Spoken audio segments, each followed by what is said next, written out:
मा गोमादों दादा माबा गुलियां गोमादों माबाना सिलायना ना नागिरगासिनो दं नागिरगासिनो ओमफ्राय नागिरथारनायनि बेसेबां होदों होनदोंमोनलाय 10,000 जायोमोन 10,000 दा लोगोफोर आङो फाइनालि गोदान लकेसनाव जेनाखि जांख्रिथायनि थैसाम पार्ट 2 मेन शुटिंआव आङो दंफैसैलाय ओरैबायदि मोजां लकेसनाव लादों दिनैहाय नुबायना नोंथांमोना ओमफ्राय दा आङो बेखौनो नोंथांमोननो नैबे भिडिअनि गेजेरजों आङो देखायलांसिगोनलाय लोगोफोर जा हायो आरोखि ना ओमफ्राय सोर आर्टिस्ट दङ सोर आर्टिस्ट गैया आङो देखायनो नाजागोन ओमफ्राय माखासे उसुबिदाब्ला आङो बेफोरखौ नुनाय नङा नोंथांमोना उननि भिडिअफ्राव नेनानै थादो जेब्ला जांख्रिथायनि थैसामा रिलिज जागोन अब्ला ओमफ्राय बेबायदिनो गोबांनि पाब्लिकफोर दङ आङो पाब्लिकफोरनावबो नैबे जांख्रिथायनि थैसामखौ नायनो थाखाय बेसेबांसो एक्साइटेड जानानै दं आङो सोंनानै लागोन आरोखि ना ओमफ्य दङ ओरैहाय लागासिनो दङ नै लोगोफोर नायलांबाय थाब्लानो जाबाय आङो खेबलांबाय थागोन नै जांख्रिथायनि थैसाम पार्ट 2 नायग्राफ्रा आयु मोजां नुदों दा ने हाब बागदालायबावदों माथो नोंसोरलाय दहाय गावनायाव रेडि जोब दा साफ्रोमबो नायनो ने आदामोना ओरैबायदि इन्ट्रेस्ट नायगासिनो दङ ने ओइ रा सिखा खंखाय लालायना फैखादों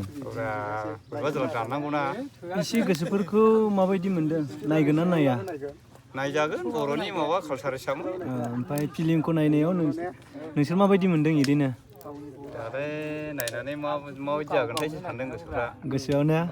दाथ' अस्त्रफोरखौ नुवाखै नोंसोर नुवाखै नालाय जिखुनु नेनानै थानायसै ने साबसिन जागोन आरोखि वाननिफ्राय औ ओमफ्राय आदायालाय नायगोन दा ने औ ओरैनो बिदि माब्लाबाफोर बिदि शुटिं खालामनायफोरखौ नुफेरबायमोन नामा नुवाखै ओरैनो दिनैसो फार्स्ट टाइम नुदों ने जिखुनु गोबां फैदों आरोखि ना नै दङ ओमफ्राय गोबां माल माथा दंजोबो अस्त्रफोरखौबो नुगोन फुल भिडिअ नायोबा लोगोफोर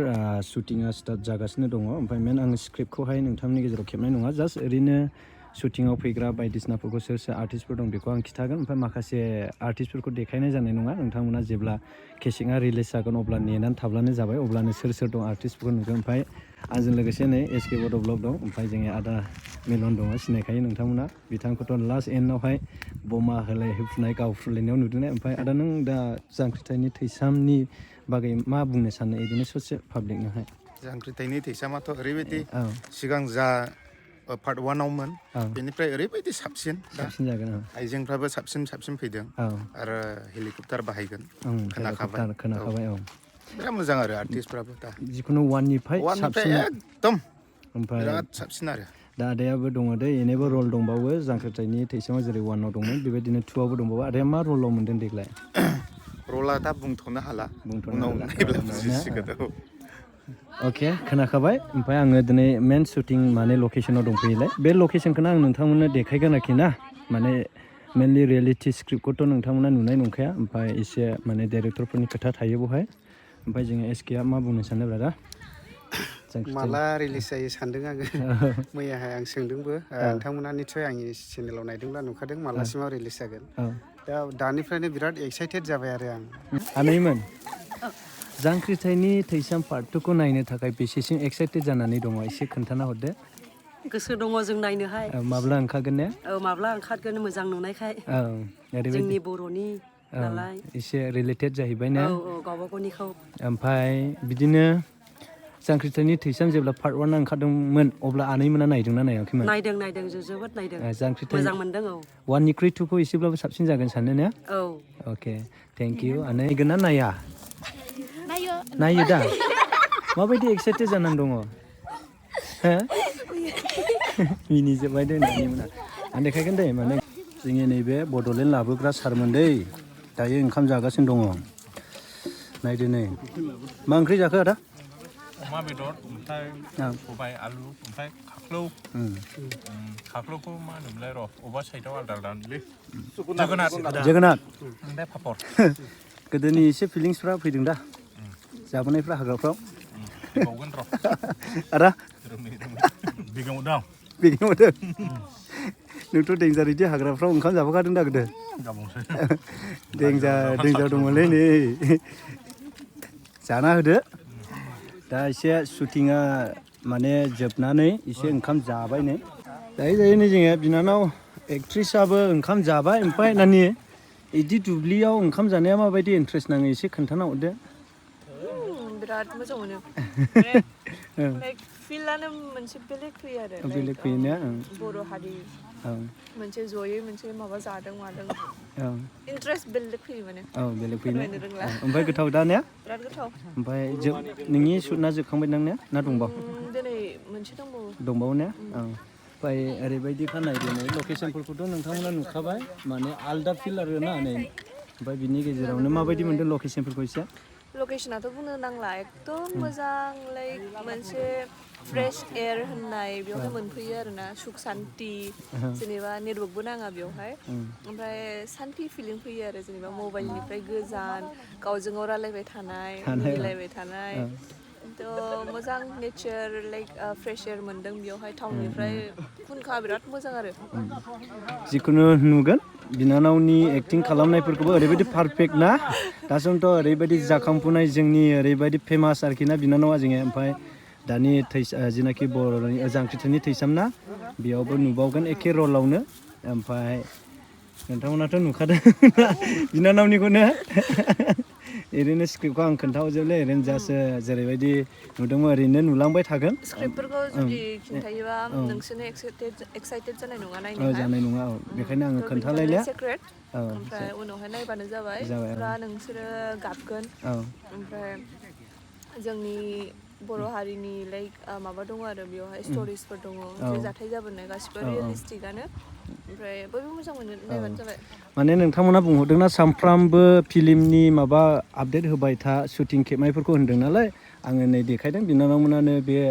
शुटिंनि मोनसे मेन पार्ट रल लाबोनाय मानसिखा नालाय बेखायनो नुबाय थागोन ना आरो देखायबाय थानो थिनदों दिनै मा खालामदों मा खालामाखै जिखुनु गोथाव दा ने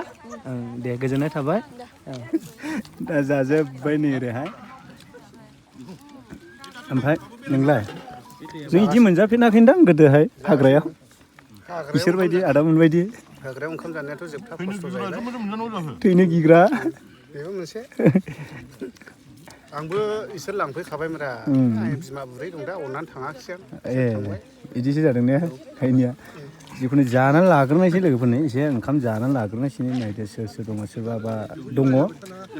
सुटनाव दंगासिनो दं ओमफ्राय जायफोरा रेस्ट मोनग्रोबाय बिथांमोना जाग्रोबाय आरोखि ना नै ओमफ्राय दुब्लि गेजेराव संनानै लाबोखादों दै केम्पआव दङ नालाय ओमफ्राय जानद्रायखाय एसे टाइमनि माखासे खोथा दं नालाय बिनिखायनो बोनो लाबोनानै जाफैबाय आरोखि नै ओंखामफोरखौहाय आद्रि मा इदि नागिरनांखोलै बाजैमोन शुटिंआव एसे नै पिस्तल गावनाया माने साइडआव थांदों बेखौनो इदि नागिरनांलायबाय नै आयो मा गोमादों दादा माबा गुलिया गोमादों माबाना सिलायना ना नागिरगासिनो दं ओमफ्राय नागिरथारनायनि बेसेबां होदों होनदोंमोनलाय 10,000 जायोमोन 10,000 नागिरना होद' खोरै दे नागिरद'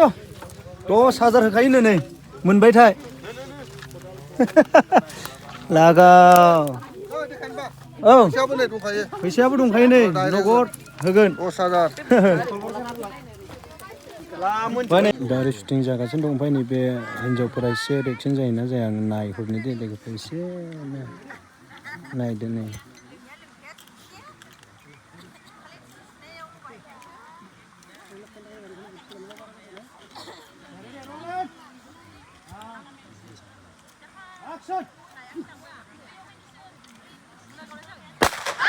एलाय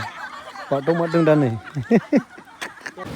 दा लोगोफोर शुटिंआ जोब्बाय ओमफ्राय माल माथा थिखोफिनबाय नै नायदो एसे ओमफ्राय दिनैनि भिडिअ'आथ' बिदिनोसै आदा ओमफ्राय मा बुंनो सानो एसे जांख्रिथाय थैसाम जेनाखि पार्ट 2 रिलिज जानो फैगासिनो दं बिनि बागै मा बुंनो सानो आदायालाय थांनाय बाराव पार्ट 2 जाबाय पार्ट 1 पार्ट 1 जाबाय दा पार्ट 2 आवहाय माखौ नुगोन बेखौ आसा खालामनानै था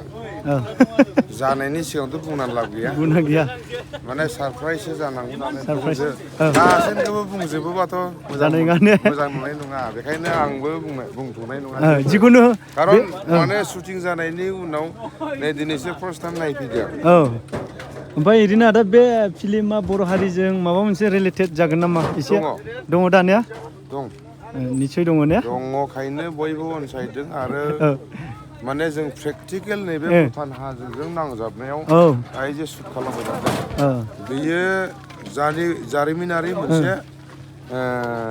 गोथौ सोमोन्दो दं बेखायनो बेयाव खालामफैनो गोनां जागोन एक्सुवेल जाथायखौ देखायनोबा नोङो एखेबारे ग्राउन्डआव फैनानै खालामनांगौ जायो बे आर्टिफिसियेल नङा रियेल ना बे प्रेक्टिकेल जानायखौ आरो जों प्रेक्टिकेल